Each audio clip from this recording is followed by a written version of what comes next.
I'm really not too sure how to wear this toque. Do you guys call these a toque in your area? Or are these called a beanie or whatever you want to call it? I'm really not sure. I was putting it on. I'm like, do I wear it with like the pom-pom up, pointing all up nice and tall? Or do I flip it over like Santa Claus does? I really wasn't really too sure. I'm Canadian. I should really honestly know these things. Hey guys, we are at Ray Outfitted, and today we're gonna be installing a dry air heater in my van. So I have spent 3 winters living in this thing so far, and I'm about to go into winter number 4 in a few months. And it's been cool because I've had the chance to experience what it's like sleeping in a cold van with no heater, what it's like sleeping with a Mr. Buddy heater, which is the one I could afford when I started. And then I upgraded to the Olympian Wave 3, which is the heater that I used for the last couple of years living in my van. The last 2 winters, I used the Olympian Wave 3, and now we are upgrading to a Webasto, I'll leave the details of this stuff down below, dry air heater, where the combustion for the heat happens outside of my van.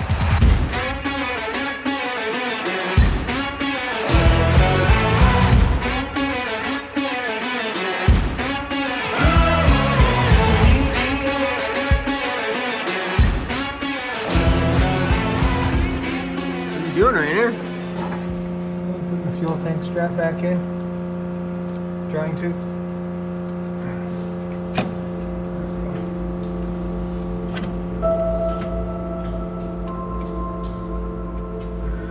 I figured after 3 years living in my van, I'd be a little bit of an expert when it comes to telling you guys the right way to heat your van. But that is completely false. Don't listen to me when it comes to advice like that, because all I can share with you guys that's honest and true is my experiences with the heater that I used in the climates that I lived in during the winter. And where you live in during the winter is going to make a huge difference on what heater is going to be right for you. So let's go back to my very first winter. I lived in Vancouver, BC, which has incredibly wet winters. And I was running the little buddy, the Mr. Buddy heater, whatever the hell the name of that thing is. It was like under $100. It's what I could afford. And I didn't know any better, so I put it in my van. And I learned real quick that winters in the van are really wet blanket mornings, and you're warm, but it's not comfortable. And I didn't know any better, so I just moved ahead. I just thought that's what winters are going to start to feel like. I've never slept in a van before. Then when that one broke, I got a chance to upgrade to a bigger, better heater. I had a bit of more money at the time. Like, I wasn't as broke as I was 1 year later. So I invested into the Olympian Wave 3 heater. Okay, this music is like way too dramatic for this story. I feel like I'm just getting like hyped up over here. Okay, let me change this music up. That's the thing about editing videos. Music can change absolutely everything. Okay. I don't know if this is the right vibe for this, but let's roll with it anyway. All right, winter number 2, I used the Olympian Wave 3 heater. It came in around a price point about $350 Canadian, and damn it, I love that thing. But the problem came with it is that I had to attach a 20-pound propane bottle to it, which was inside of my van. Meaning that a lot of insurance companies would not insure your van if they found out your van burned down because of a propane bottle that's on the inside. Yeah, there's a whole big problem when it comes to that stuff. So as my van life got better, and now I'm going into year number 4, finances are definitely a lot better, thank you van life for that. I've decided to upgrade this year, go into winter number 4 with a good quality dry air heater. But when it comes to heating your van, you guys, heat it with what you can afford and what feels right to you at the time. I couldn't afford this on day 1. Oh heck no.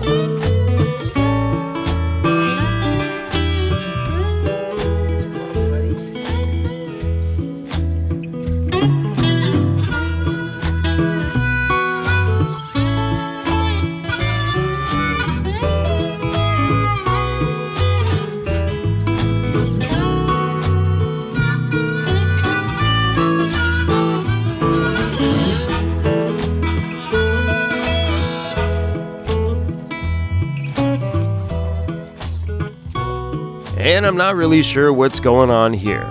I think Mr. Cruz has fallen asleep standing up. He's a little unsure about all these people inside of our van lately.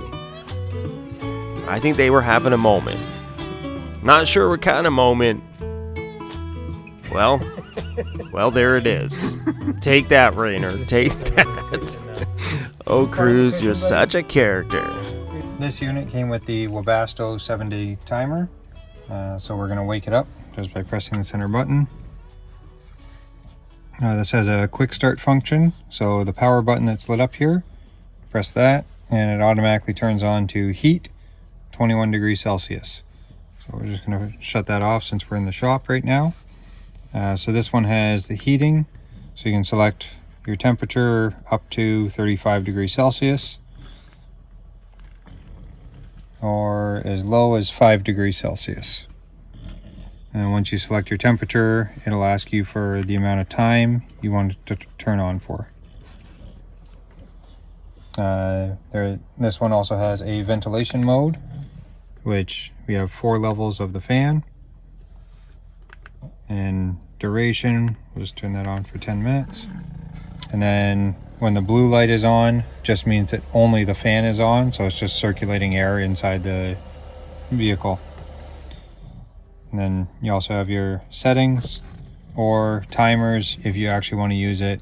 If you're not living in your vehicle, you can set a timer so that it will turn on and off whenever you want, so you can come to a nice warm vehicle first thing in the morning.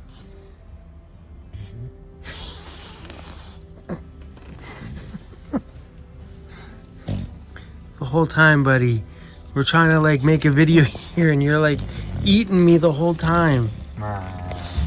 Hey, can you ever behave from just a single minute?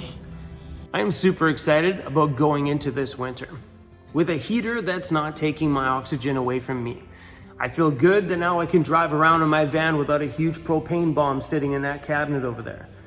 Just that peace of mind is just so good. So I want to leave you guys with something, and I know this video is probably going to spark another video needing to be made talking about heaters. But let me give you a quick little rundown. If I had to reverse my van life and take one heater out of there, it would have been the Mr. Buddy. Because that one just didn't feel right from the beginning.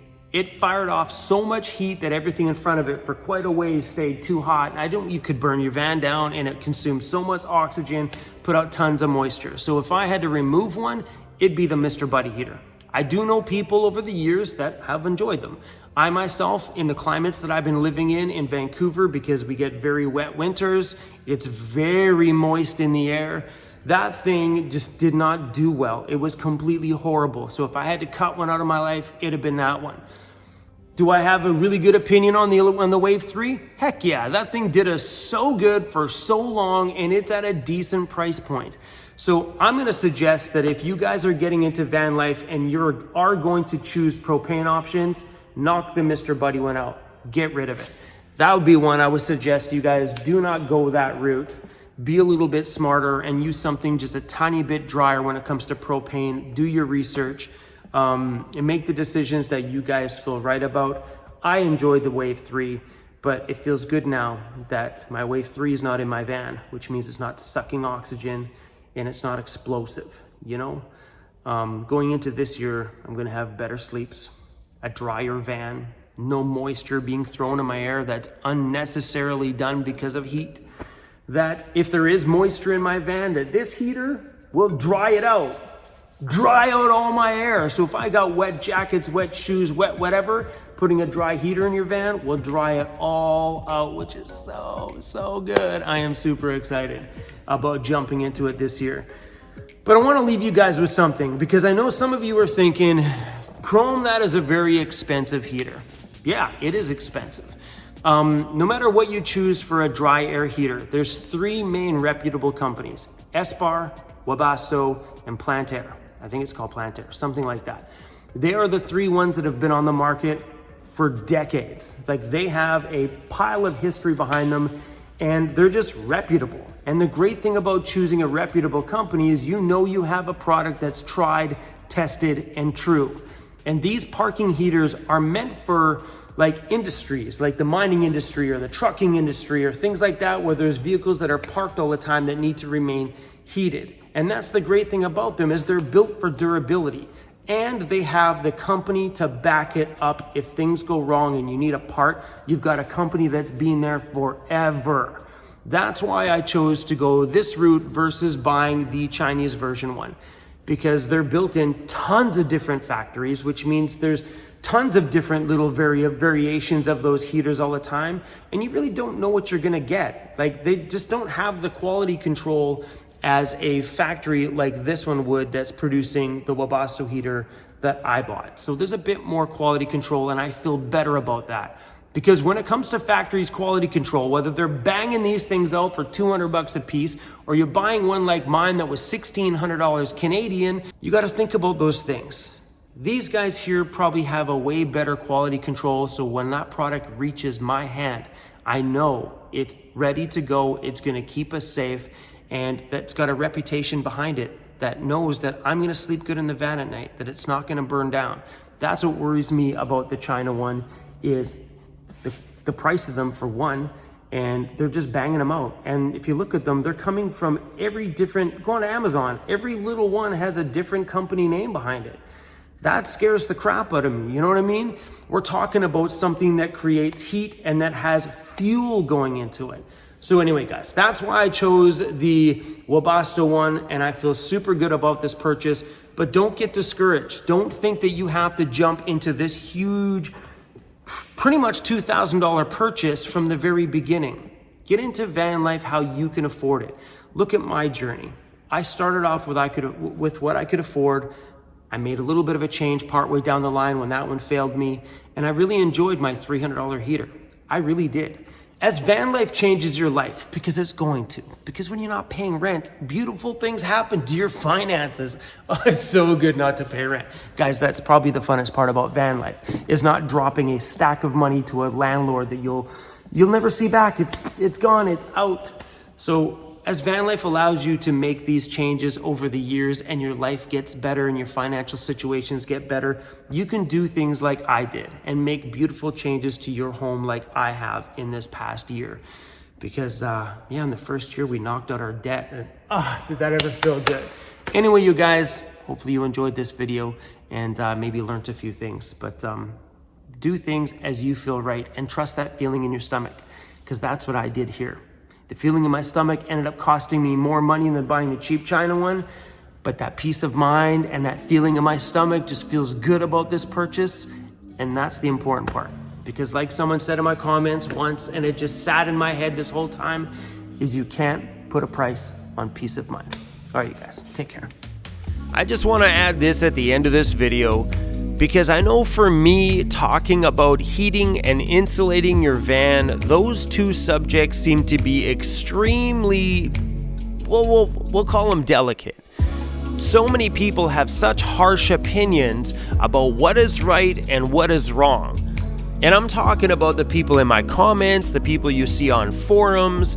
Everybody seems to be an expert when it comes to this space. But you gotta keep in mind that a lot of things you read in comments and stuff like that are usually coming from people that read it on a forum that aren't living in a van themselves, that are just kind of sharing somebody else's opinion. You know, because I know there's people in my comments that are always telling me things, and they don't live in a van themselves, they don't own those products themselves, nor have they ever experienced things themselves.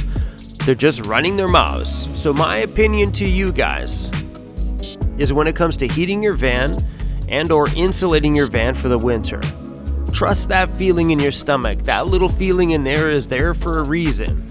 Buy the heater that's available in your area. Buy the insulation that's available in your area. Do what you feel right, and that's in the price point that you can afford. Just be smart and know all the precautions that go along with everything that you use, and just do it as safe as you can. You guys have seen in my journey so far over the years that I've gone through my heating stages. And here I am today making a choice that I feel right to myself, and at the end of the day, that's what matters, is that you are doing what feels right to you. Who cares what other people think? As long as you feel it's okay, then that's the choice you need to make. All right, you guys, I'm done. I just wanted to add that 2 cents in on the end because I know what you read out there can be very, very confusing. But that feeling isn't confusing at all because you know it when you feel it. Trust that feeling. Love you guys. Thanks for watching. And, all right, I'm going to go get a coffee. Okay, bye. See you guys.